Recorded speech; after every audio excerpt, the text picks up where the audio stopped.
Greetings, my name is Kevin Matthews and I am the tax professor. I want to welcome you back to the Tax Academy, where class is always in session because the learning never stops.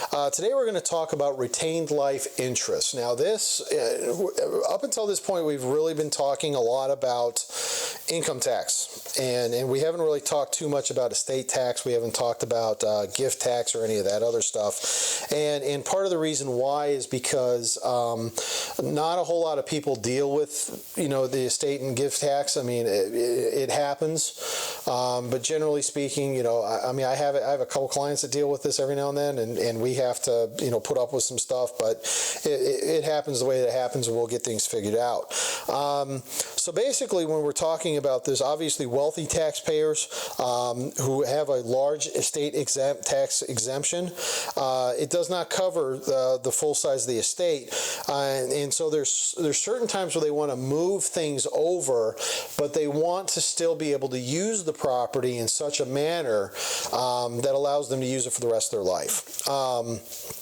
So, for example, what happens is that the situation arises where the taxpayer transfers ownership of a substantial amount of his or her assets to a trust for the benefit of his or her family, but keeps the right to the income from the trust property for as long as he or she lives. We actually dealt with this with one client and it was an international aspect. I mean, it was from a tax worker's dream. I mean, you want to talk international tax? I mean, it's like the James Bond of situations. You've got action here, action there, and all that stuff. It was actually really interesting. I found it fascinating, at least. For the tax results, first, the granting of the remainder interest to the beneficiary is a taxable gift in the year which the trust is set up, even though they will not receive property until a future year. It's taxable in its entirety because the gift is of a future interest, does not qualify for the annual tax exclusion, although they will not actually have to pay the gift tax until your lifetime gifts are exceeded past the estate tax exemption amount. In 2018, this is actually $11,180,000, and it goes up to $11,400,000 in 2019. That was part of the most recent Tax Cuts and Jobs Act of 2017, commonly referred to as the Trump tax plan. Which will be available for later on in various states. Okay, so because the increased exemption amount is only available through 2025, the exemption is going to be set to go back to $5 million after 2025. Now, I've said this in previous videos. Normally, I don't care what happens in 2026, and the reason why is because 100 million things could change between here and there. Estate planning is different. Estate planning, we need to start thinking about what could happen in the next 5 years, okay, in the next 6 years. And the reason is that what we don't want to have happen is we blow it off, and then 3 years later, next thing you know, it's kind of like, well, you told me to wait, and we didn't do any planning, and as a result of which, now we got some problems. Obviously, we do not want that to happen. Okay. So, second, even though you're treated as giving away the remainder interest, the entire value of the property is included in your estate at death. To mitigate the tax cost of this inconsistent treatment, your estate is allowed a credit for any gift taxes paid during the lifetime. So, what that basically means is this: you're going to pay a gift tax on handing off this property. Okay, what will happen is when you die, and this goes into your estate, if it goes into your estate, it may not, but if it goes into your estate, then what ends up happening is any gift tax that you've paid in the past can be used as a credit on that. So in other words, it prevents double taxation, which is something we obviously don't, even IRS, Congress, everybody wants to avoid double taxation wherever possible. And all you corporate guys, don't talk to me about dividends, about double taxation. I understand, and believe me, I've got some pointed views on that. Retained interest, note that merely retaining the earned income, even if you never use it, will cause the property to be included in your estate. Additionally, if you keep the right to the income for a designated period of time instead of for life, or until a specific dollar amount is received, this property still comes back to your estate if in fact you die before the period ends or the amount is reached. So for example, if you say, hey, I'm going to transfer this stock I have in IBM, but I'm only going to retain the interest in it until I get $100,000 of income out of it. After the $100,000, it's 100% to the giver, to the givee. givee. I'm sorry, to the givee. Then what ends up happening is that if you die before that $100,000 is reached, there's this is just like considered a life estate, a retained interest for life. So even if you do not receive the right to the income yourself, the property may be included in your estate if you retain powers over it, the powers to designate beneficiaries of their interest. And here's the 30-foot thousand, or as a pilot, I'd say flight level 300 would say. All this talks about is control, folks. Okay, when did you really give this up? Okay, and that answer is going to determine when it is taxable. And obviously, if I have a bottle of water here and I give it to you now, the gift has taken place. Okay, if I tell you, come back tomorrow and I will give you this bottle of water, it will happen tomorrow. That is a pretty, sort of crystal clear break as to when it takes place. But if I'm telling you, I'm going to give you this bottle of water, but I get to drink out of it any time in the next 5 days, and then anything after that, you can go ahead and use for whatever it is you're going to use for. I pray to God you're not going to drink out of it, because God knows, when it was spread germs and all that stuff. Then technically I haven't given you the gift until the end of the 5 days. You see what I'm saying? So but if I put in special conditions, I can take a drink of it if I feel thirsty. Well, what if I don't feel thirsty over the next 5 days? Or I can do it if my cat wants water. I can take water and give it to them. What if my cat's not around? Okay, so there's a lot of sort of gray areas that really get into these retained life interests that you really, really need. And I'm even going to suggest that you need somebody, not just a CPA, but somebody who really, really specializes in the area of estate taxes and gift taxes, and or an attorney that specializes in this area. This is not something you want to play around with. And the thing that I had with that client that was doing the international stuff, I mean, it was complex. I mean, and we were not dealing with just, U.S. gift laws. We were dealing with gift laws of the overseas countries involved. And I say countries because there were multiple countries involved with this. It got really, really nasty and ugly very quickly with this. So what we want to do whenever possible, want to make it as crystal clear as possible, but at the same time, we also want to make sure that the client's taken care of. And so that's what we try to do, especially here at Beta Solutions. So real estate, the retained interest rules are also commonly triggered when a taxpayer transfers ownership of non-cash property, like a residence to children or others, but retains the right to live in it for life.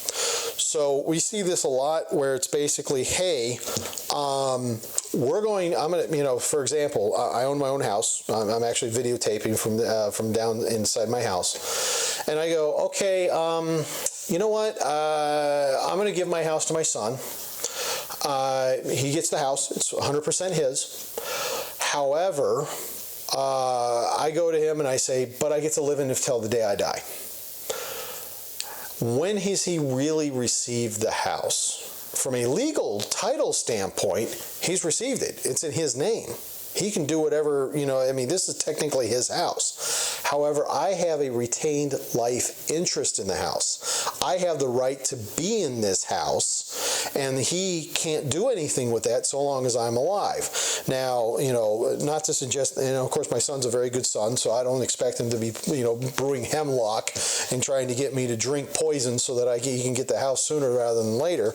But there's a lot of things that really complicate with these, and you want to make sure that the legal side of this is 100% set, as well as the tax side. The tax side is, I'm going to tell you, when we deal with a lot of these retained life interest issues, I don't think that the tax is the major problem that ends up happening with a lot of this. It's the law. You want to make sure that, and because every state's different, there's various things. That's why I'd say, if you're going to do one of these retained life interests, you want a CPA in your team, but you probably also want an estate lawyer that's going to be on your team also, working with you on certain things. So there's a 3-year rule. If the taxpayer transfers property, it retains life interest, inclusion in the estate can be avoided by the taxpayer giving up the interest. However, under the special rule, even if the retained interest is given up, the property will be included in the estate if the transfer dies within 3 years from the time the interest is given up. In other words, you can't be sitting there on your deathbed, oh, I'm about to die, oh, this is horrible, okay, I'll sign everything over to my son, and then no problem. That's not how this works, okay? You know, the IRS is very, very leery, you know, and I'm going to tell you, you know,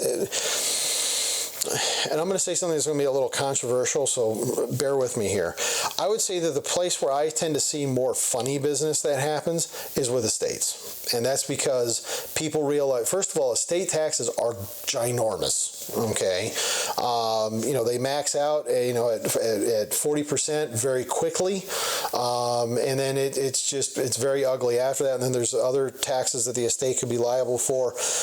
It is not a fun, pretty thing to go through when you're dealing with estate tax. Now, with the $11 million exemption, I would say, you know, a good 99% of Americans are never going to deal with this, and that's kind of how it's been set up. I mean, you know, the top wage earners, the one percenters, you know, that's commonly talked about in the news, actually starts in the United States at around a household income of about $450,000, and those people are not even going to be talking about some of this stuff. So we're talking, you know, like creme de la creme when we're talking about a lot of this estate tax stuff. And so you want to make sure that if you're dealing with some of this, that you have professionals on your team, because believe me, the professionals are going to be a far less cost than any of the mess that you're going to be dealing. Well, actually, you won't be dealing with it. Your children will, or your spouse will. It's very important that we get involved so that your spouse and children can be taken care of. And oftentimes, there's two situations that we tend to see in this circumstance. The kids and the spouse are heartbroken that you've died. They're grieving. They don't know what you've done because they're not part of the discussion, because, of course, you don't want to bring them in before you've passed and, you know, talk to them about the piggy bank being transferred over to them.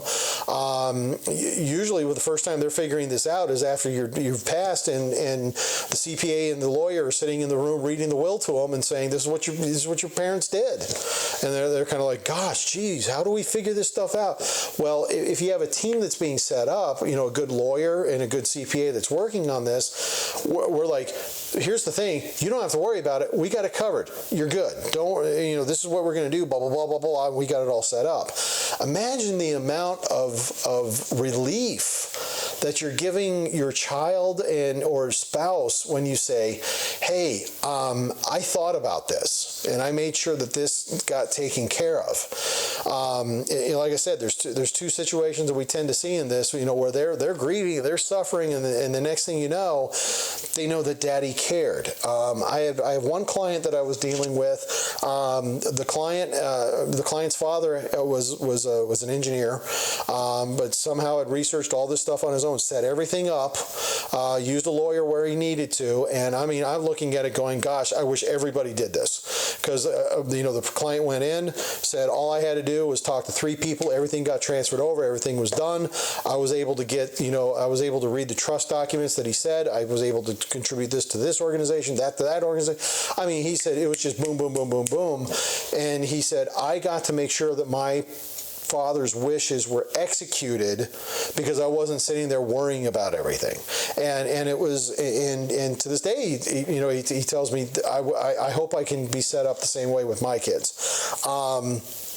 That said, then there's the other situation that we tend to have, and that's where the kids are tripping over the body to get to the bank. Daddy's dead, the piggy bank's open, we're going to go get it. Or mommy's dead, the piggy bank's open, we're going to go get it. And then at that point, you know, they're you know, yeah, of course they're dealing with the same tax issues they have, but in those cases, usually the family's kind of like, well, I'm dead, I don't care what happens with this money anymore. Or even worse, there's a misperception that the taxpayer has that their children are going to be grief-stricken, heartbroken, all that sort of stuff, and then they kind of go, well, and then this whole thing settles up. It's still a good idea to have it set up. You want to make sure that it gets taken care of in the way that you do. You know, there's a lot of examples where this doesn't get set up correctly, and as a result of which, guess what? You end up paying a lot more in taxes and fees, and you know, my fees go through the roof because, first of all, I got to learn. I don't have the original source to rely upon because they're dead. You know, there's a lot of things that we end up having to do in order to clean stuff up, and it just makes things a real pain. I'm not trying to turn this into a sales video. I'm not trying to turn this into a sales video. But what I'm really trying to do here is just give you food for thought. If you don't want to hire me, fine. I don't care. I want you taken care of, and I want you to go out there and I want you to get your stuff handled, and then you know, make it to where your life is in good hands. Because you know, this is something that should be done appropriately. Anyways, I'm off my soapbox. So anyhow, that's all I've got to say about that. Retained life interest, a very interesting topic. No pun intended. Again, my name is Kevin Matthews. I am a tax professor. I want to thank you for coming to the Tax Academy. Remember, class is always in session because the learning never stops. If you want to reach out to, if you want to ask a question that you think everyone can benefit from, go ahead and leave a comment in the comment box below. I'll go ahead and get back to it as soon as I can. And then if you are more interested in a one-on-one conversation, you can reach out to me at my website at www.betasolutionscpa.com. Again, that's www.betasolutionscpa.com. And then also with these videos, if you like the videos, please go ahead and hit like. I'd really appreciate it. And then if you like the video series, go ahead and hit subscribe, and we'll go ahead and we'll give you updates on these as they come through. And I want to say thank you very much for watching.